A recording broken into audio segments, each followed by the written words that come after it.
Hey, Auntie, there's someone on the second floor balcony. My spine chilled at my 5-year-old niece's words.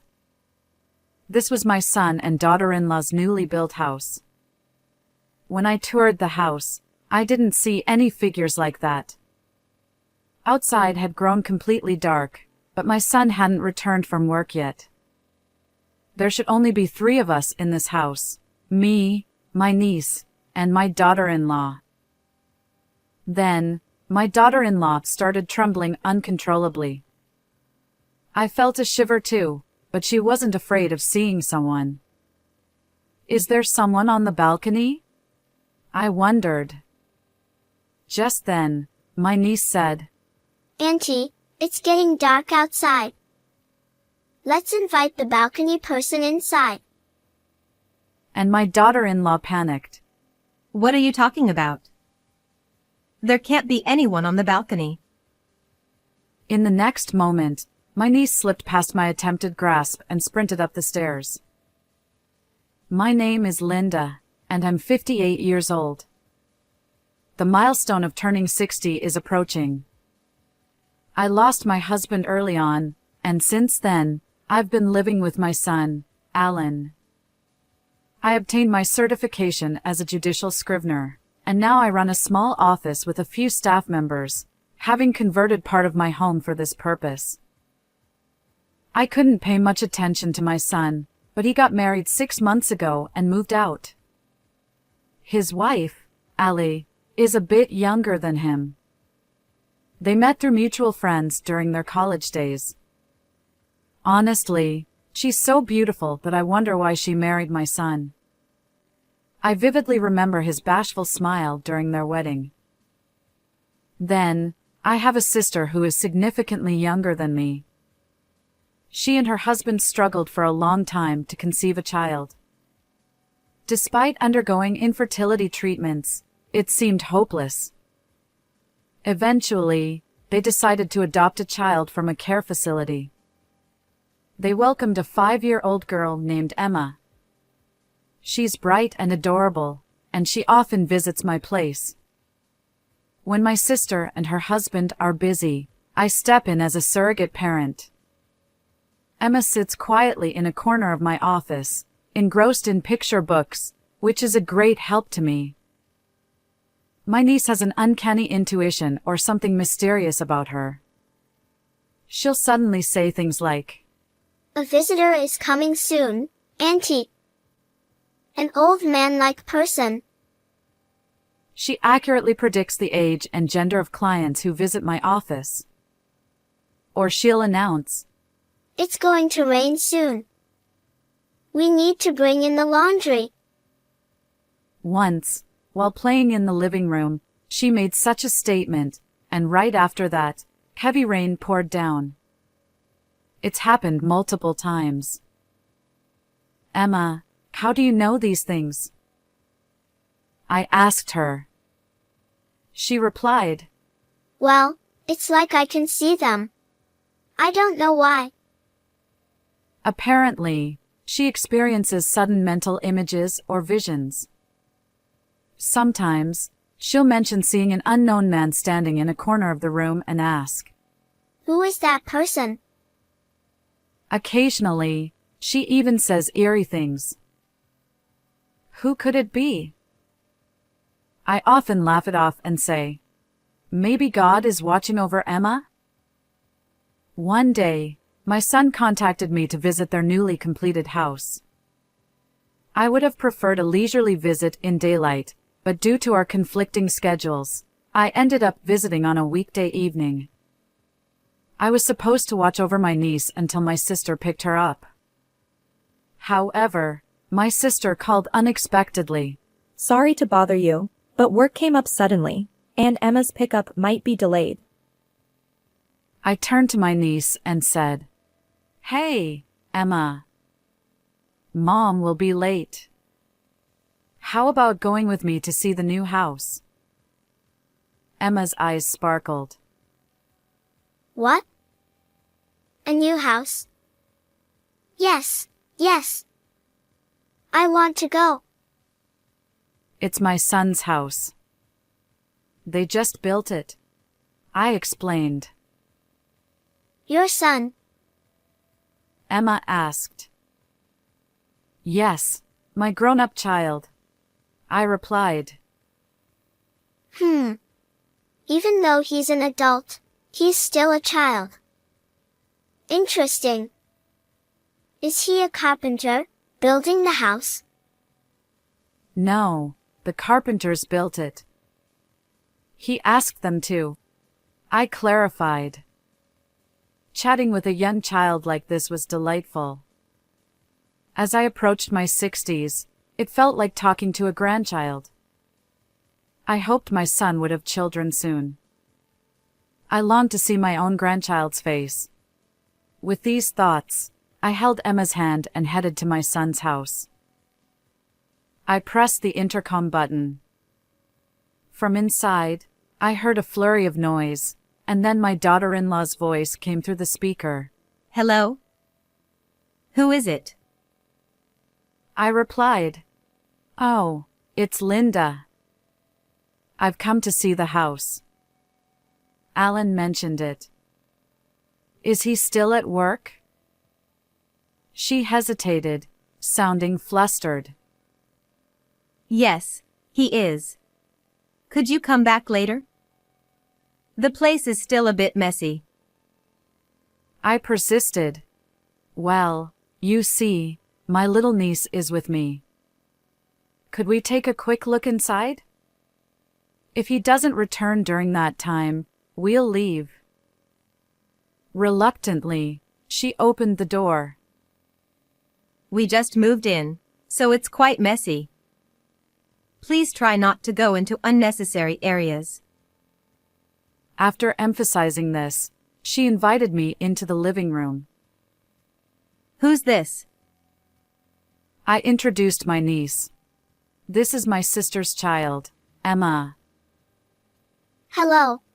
Emma greeted, smiling. My daughter-in-law raised an eyebrow. Your sister's child? She seems too young to be your niece. My sister's much younger than me. I replied hesitantly. But from my husband's perspective, she's like a cousin, right? I hadn't heard anything about this. My daughter-in-law persisted. Emma innocently smiled at my daughter-in-law. I have a new mommy and daddy. Very happy. Observing this, my daughter-in-law gave a glance that seemed to say, Ah, I see. Then she blurted out, Was she an abandoned child? Or perhaps a victim of abuse? Either way, not a promising start in life, huh? It's amazing she'd willingly adopt a child like that. Personally, I'd never do it. I wouldn't want her anywhere near this house. No way. She delivered these words with an air of distaste. Finally, she added, Today, I suppose it can't be helped, but don't come here again. Oh, and since it's a new house, please refrain from touching or dirtying anything. With that, she sternly instructed us. Despite my thoughts that such harsh words weren't necessary for a young child, I gathered my resolve and asked, Could you show us around, focusing on the areas we're allowed to see? She reluctantly led us to the kitchen. My daughter-in-law exclaimed, Look at this. It's a kitchen island. My dream. In the center, there was a microwave and a spacious cooking area, giving off a chic vibe. Apparently, she had custom-ordered this kitchen, and she took pride in it. The two-story new home felt open and quite spacious once we stepped inside. It's so roomy. Even if the family grows, I casually remarked. Hearing this, my daughter-in-law retorted, Oh, no way. I'm not keen on having kids. I don't even like my own. let alone a child whose origins are unknown. Can you imagine? She wrinkled her brow, managing a wry smile. What's the second floor like? I was about to climb the stairs when my daughter-in-law hurriedly blocked my way. Oh. The second floor. Well, apart from the bedroom, it's a mess with unpacked moving boxes. I can't show you around right now.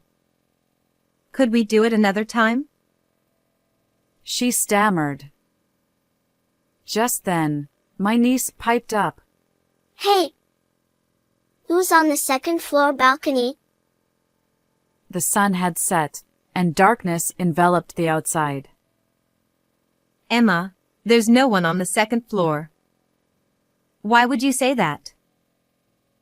My daughter-in-law turned pale and trembled slightly. Because it's getting dark outside, and we should bring them in before they catch a cold. Emma innocently replied. Anxiety surged within me. Alan hasn't returned yet. Maybe we should call the police. What if it's a burglar? Cold sweat trickled down my back. If it truly was a thief, there were only 3 of us here. No, it's fine. There's no one else besides us. My daughter-in-law said, her voice shaky. But something was off. She seemed more desperate to hide something than genuinely frightened. In the next moment, my niece slipped past me and sprinted up the stairs. I hurriedly followed her. My daughter-in-law tried to stop us, but it was too late. In the entrance to the room facing the balcony, my niece stood frozen. Outside, darkness enveloped everything, and inside the room, scattered belongings made the footing uncertain. My daughter-in-law, who had climbed the stairs after us, pleaded. I told you not to come up here. There's nothing, so just go back down. Meanwhile, my niece managed to find the light switch, illuminating the area. She pointed to the corner of the balcony. Indeed, there was a figure huddled there. I instinctively grabbed a nearby golf club and cautiously approached the balcony. Who's there? I called out through the large window leading to the balcony. The huddled figure raised its face. A young man was there. He appeared to be in his 20s, a living human rather than a ghost. Who are you? Why are you here? I asked, but the man remained silent, glaring at me. Turning to my daughter-in-law, I inquired, Hey, Ali, who is this person?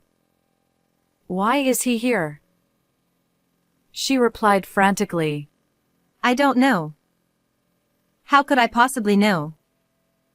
Oh, he's probably a thief. Let's call the police. It was strange. Just moments ago, she had dismissed the need for police. The word police seemed to trigger something in the man on the balcony. He was shouting in distress. The window was locked from the inside, preventing him from entering. Desperate, he pounded on the glass as if trying to break it. Suddenly, my son appeared behind me, his voice raised. He confronted the man outside on the balcony, pounding on the window glass. Who are you? How did you get there? We've already reported you to the police. Behave. My son demanded. At that moment, the man attempted to jump from the balcony.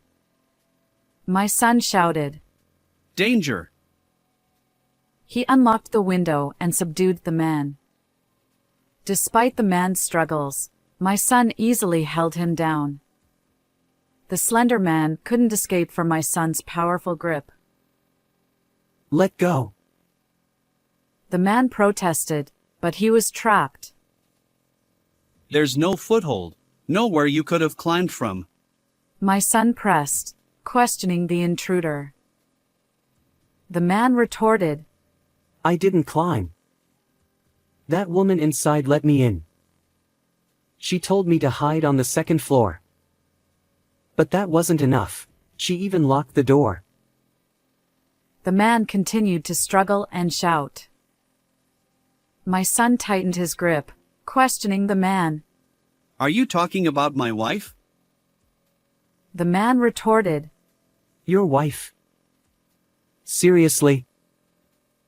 He continued, Then whose house is this? ignoring the man's hostility. My son's anger flared. This is my house. We just moved in recently. Who are you, and what's your connection to my wife? My daughter-in-law denied any knowledge of the man. I don't know him. I never let anyone in. Could he have broken in? The man persisted. What? That's not what you said. Weren't you married? You invited me to visit your new house. So why is this happening? Why am I caught up in this mess? The man continued to shout angrily, glaring at my daughter-in-law. As the police arrived, the man was taken away. He shouted, Wait. Listen. I was invited by that woman. I'm not trespassing. It's the truth. Despite his protests, he was pushed into the patrol car. Long after the strange man was taken away by the police, my daughter-in-law muttered, There are some really odd people out there. We need to be careful. Her expression seemed oddly relieved, as if it were someone else's problem. My son confronted her. Don't you know anything about that guy? Is it true? She retorted, Why are you asking me? Obviously, I don't know him. My son pulled out a photo from his suit pocket and thrust it in front of her. Then what's this? The photo left my daughter-in-law speechless. It depicted the man from earlier, standing next to her. You claim not to know him, but this says otherwise. My son snapped. Suddenly, my daughter-in-law burst into laughter. Caught, huh? I thought my plan would work. You did your research well, didn't you? She chuckled, seemingly impressed. My son couldn't hide his frustration. The bank balance kept dwindling, and no matter how much I gave you, you claimed there was never enough money. So, I decided to investigate. The man on the balcony turned out to be a bartender from the bar my daughter-in-law frequented. Apparently, they had been secretly meeting behind my son's back. My son's anger flared. You pretended to live lavishly, luring in young men. And you're single, so why the lies? What's the problem? In response, my daughter-in-law laughed mockingly. Problem? Everything except money. Did you really think a guy like you, an overweight 30-something, could keep someone like me? Please. I prefer handsome young men. I wouldn't be with you without the cash. She chuckled, unapologetic. After taking a deep breath, my son blurted out, Fine, I get it. Can you leave? We're through, and I want a divorce. I even have a private investigator's report. I can't be with you anymore. I don't want to. I never thought you'd be like this. My daughter-in-law retorted, Leave? This is my house too. No way. I finally got the life I wanted. My son, frustrated, responded, Do whatever you want. I'm leaving today. Mom, I hate to ask, but could I stay at your place tonight? As his mother, I had no reason to refuse. Mom, I'm sorry, but I'm selling this house. Despite it being newly completed, I can't live in a house built to her taste. The land and building are in my name, and I'm the one who took out the loan. Could you handle the paperwork? Although he might have intended to intimidate his wife, I was equally surprised by his words. I asked my son, "Are you sure about this?" As a professional, I can prepare the necessary documents. Hearing this, my daughter-in-law retorted, Sell this house? I want to live here. After all, I designed it for that purpose.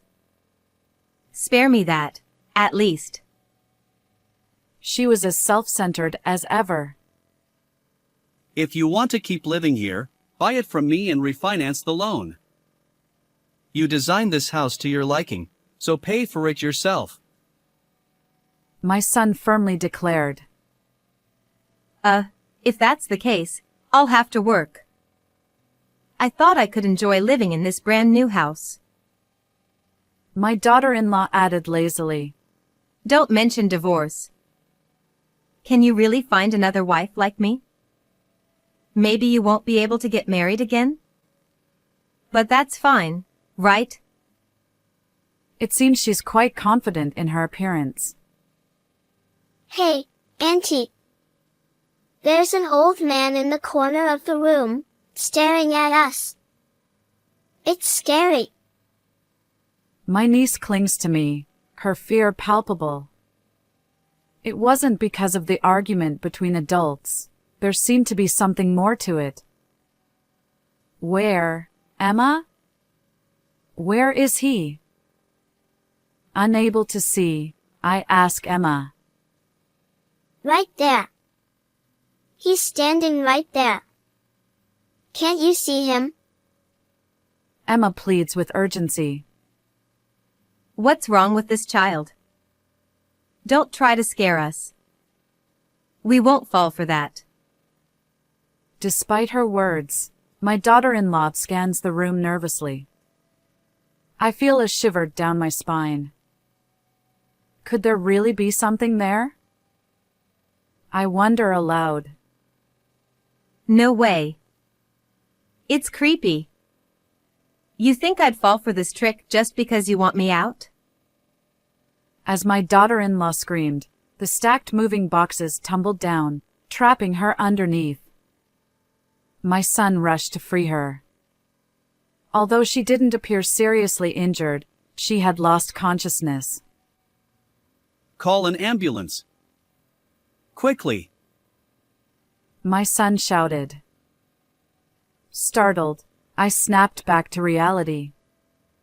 Something vague caught my eye behind the boxes, and everything seemed to move in slow motion. The ambulance arrived, and my son accompanied his wife. As a couple, it was inevitable. My niece clung to me, frightened. Auntie, is that person okay? The man knocked over the boxes. He looked really angry and scary. Emma, where is he? Can you still see him? I asked, but Emma shook her head. No, he's gone somewhere. Where could he have disappeared to? I pondered. Who knows? Maybe he's punishing that wicked woman for us. A strange thought crossed my mind. Perhaps the shadow was my late husband, angered by the parasitic behavior of my daughter-in-law, seeking retribution on our behalf. It's getting late. Maybe we should head home? Mom might be worried, I suggested, holding my niece's hand. We left the now empty house. As we walked away, I felt as though someone on the balcony was waving goodbye. But when I looked back, there was no one there. After being rushed to the hospital, my daughter-in-law remained unconscious for 3 days, plagued by nightmares. Despite thorough examinations that revealed no abnormalities, the doctors were baffled. When she finally regained consciousness, she expressed fear and a desire for a swift divorce, adamant about not returning to that house. The young man taken away by the police, as my daughter-in-law claimed, was indeed a bartender. He had merely accepted her invitation to visit. However, being abruptly expelled from the balcony, he now vowed to retaliate legally. My daughter-in-law was apparently boasting to that man that she was a wealthy bachelorette. The man, in turn, believed it completely due to her extravagant lifestyle and the newly built house. Apparently, they had been secretly meeting for quite some time, unbeknownst to my son. All these revelations came to light through the private investigator's report. Now, with the help of an acquaintance who is a lawyer, we're preparing divorce mediation documents. It's ironic that my own son has become a client, but since we're blameless in this situation, I believe we can claim compensation for the inconvenience caused. We'll ensure justice is served. After building the new home, he unfortunately decided to put it up for sale.